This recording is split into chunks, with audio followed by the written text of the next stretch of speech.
Hey guys, Wesley here. Today I want to show you a small Codex command that can be very useful. It is called compact. And if you use Codex for longer coding sessions, this is one of those commands that is worth understanding because it helps when your Codex sessions starts getting long. Let me explain. When you work with Codex, you usually don't ask one question, right?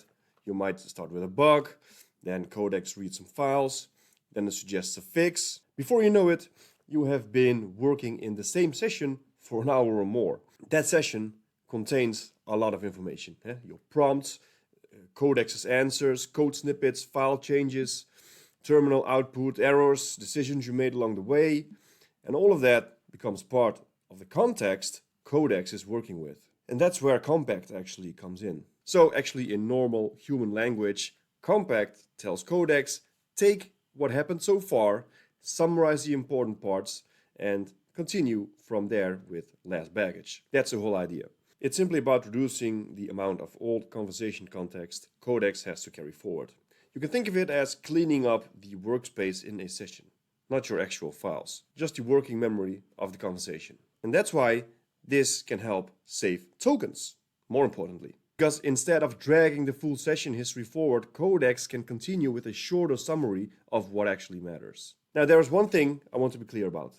This does not mean you should smash compact every 5 minutes. That would be overkill. But I still think it is useful to know the command exists, especially when you are doing longer work. For example, I would consider using compact after a clear chunk of work is finished. Maybe after fixing a bug, after finishing a feature, after a long investigation, or after Codex has explored a bunch of files and you now want to continue with a cleaner session. So the practical workflow is very simple. For inside Codex, you've been working for a while, the session is getting long, you type compact, and Codex summarizes the earlier context, and then you continue working from that shorter version. I like commands like this because they are boring in the best way. They solve a normal problem, long session, too much context, need to keep going, use compact. And if you use Codex a lot, this is one of those small commands that is probably worth remembering.